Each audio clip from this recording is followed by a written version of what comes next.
Koromogi mano kaka ne ikno chalo kapod wamedo oro ote magwa mag kuyo ne anyuola mag Lucy, wedene, osiepene kachiel koda osiepene ma bende nyantie kata ma chagen godo e kambini mar All Media Services ewi tho mare manchano otimore nyakoromogi ka ik mare notimore kawuono.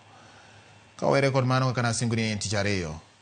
Chendo mar ng'e gwengewa kawuono ni ogo tach kendo ng'iyo gi yo ma ting' ahinya gweng' ma iluongo ni Sofia ma yudore e kaunti ma Homa Bay.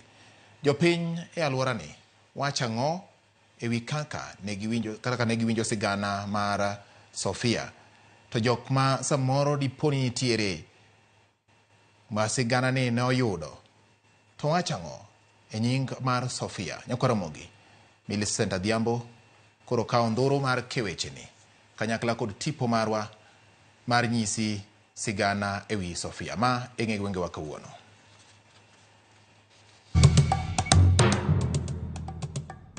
Nyakoromogi machiegni kendo e tielo machielo e chenoni mar ng'e gwengewa.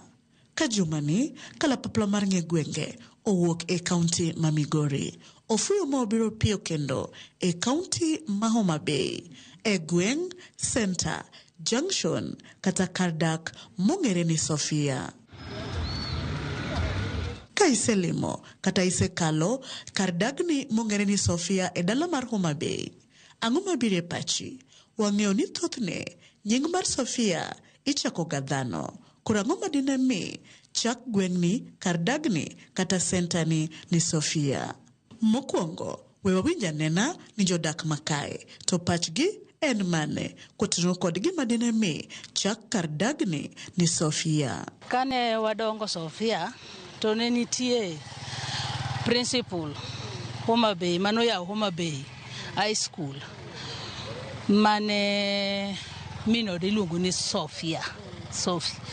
Koro diere no be kane in Sofia kanyo nitie yo moro madwa donjo kar Misita ka kapok ichopo Misita kanyo ne nitie ga clinic moro gorofa moro nitie ga kanyo matin mane mon ochako kete aswakra dho clinic no gibiro to giuse dhoge kanyo koro dhoge kanyo ne gikoni to koro karwa mar aswakra ni to watim nang'o, wamiye nying mane? To wakoni wamiye mama dada Sophie mondo kae ni koro waket ni Sofia, area ma Sofia kanyo.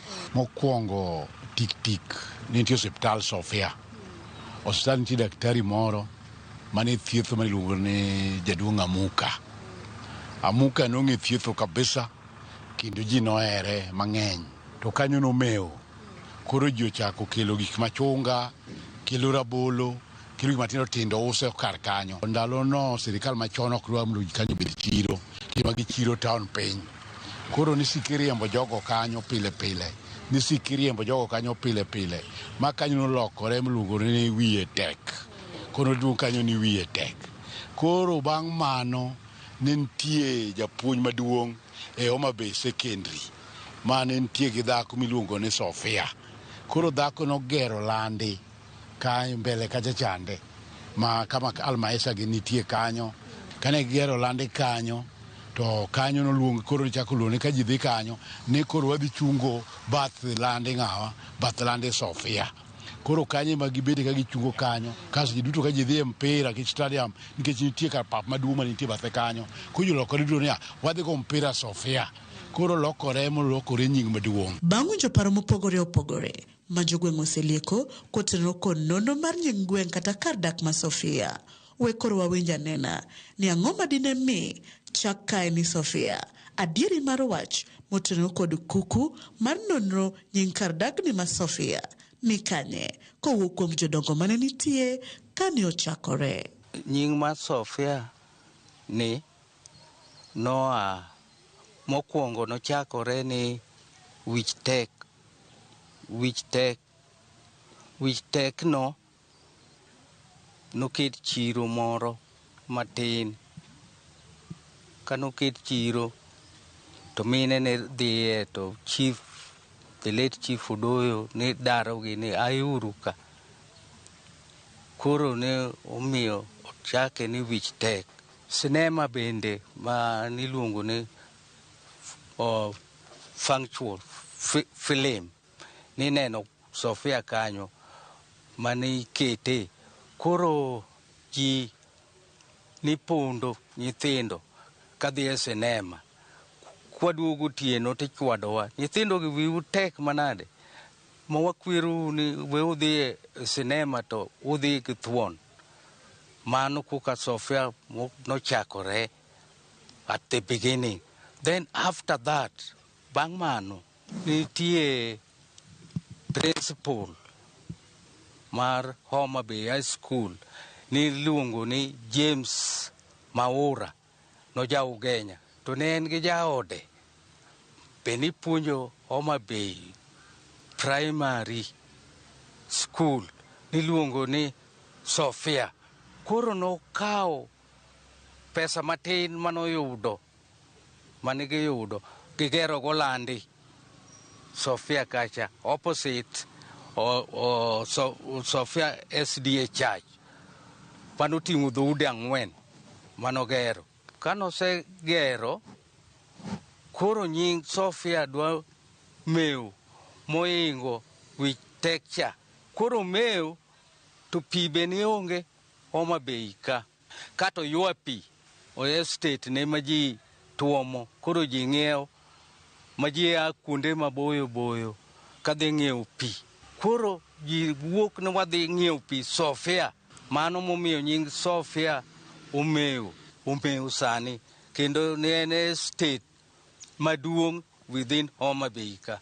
To Sofia humbe landore kod weche kata timbe mage.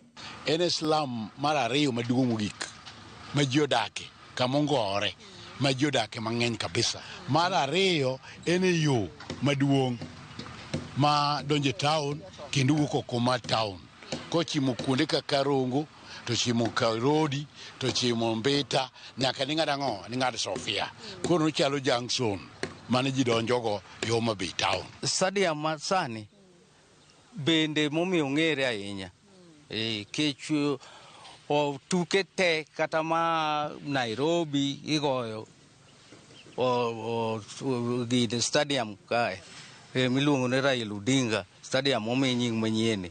To bende nyaka ne Sofia chakre kaka kar dak osenyuolo dongruoge e ngima jogo modak e iye ka. Gedo kendo ber kendo wagoyo erokamano ne sana gavana marwa Gladys Wanga wagone erokamano maduong' nikech omiyo sani kata un mane ubiro neno kandechni oyawnwa nyaka kuonde mane kikalo kar ng'ato to ng'isi ni kadhe ploda to kare kanyo kare ne ndara koro miyo yawnwa ndara masani kamoro amora kaminyalo dhiye onge ng'ama dinoni mine ne chandore ne stima sani otieno wan waloko nyaka kata saa 5 otieno ma ng'ama ohere madhi e ode. Iskulu solidarity piny Sofia kanyo ko solidarity ni emano lokore to koro dhi ounga to loso Homa Bay Primary nikech Sofia kendo kanye modogo ounga to loso Aronda Primary kanye mounga Sofia to loso Rabuma South Primary kanye modogo ungore to loso Pedo Primary koro magi skunde moluoro aloko mar Sofia morito jok modak Sofia kendo sani wan gi Pedo dispensary bende onyuolore manyalo konyo Sofia gi Sauriako. To gin rem kata kwayo mage ma jodak ma Sofia ni godo magigombo ni komedikel e kar dagni ma Sofia to Sofia biro dongore mametni chal kod kuonde mamoko. To kendo ndara ni omed ketonwa alam e chuodho to gi sana ndara malala chabogonwa alam nyaka Kipasi mondo ji onwang' yo johala kadhi Kipasi samunyi kanyo gernwa daraja moro olosnwa. Waonge chiro ma Sofia nikech Sofia osebedo chiro to kata igoli tere kuma bor pur bubira kanye Sofia mine uso kanyo kendo kidhi Sofia godhiambo to gini opong' ma kamitoko pokier ni obayo yo to nego ji turi. Kopo ni inyalo ger ka inyalo identify kama inyalo ger chiro to wanyalo bedo maber. Mano shida maduong' ma Sofia nigo. The population ma Sofia osebedo malo kabisa moingo kaka chon.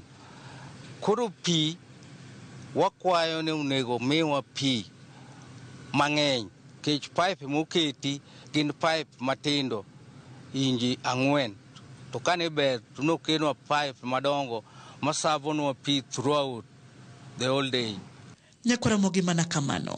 Gikanye mwachopo godo e giko matielo makawuono e chenoni mar ng'e gwengewa. Ang'eyo ni ka isebedo ka ipenjori ni ang'o madinomiyo chak kar dagni ni Sofia. To sani koro in kod ng'eyo e wi nondo mar nying kar dak ma Sofia. Erokamano kuom bedo kodwa. Oriti masane. Warom kendo juma manyien. Nyinga Millicent Adhiambo. Kata kihero inyaluonga ni Nyaboma.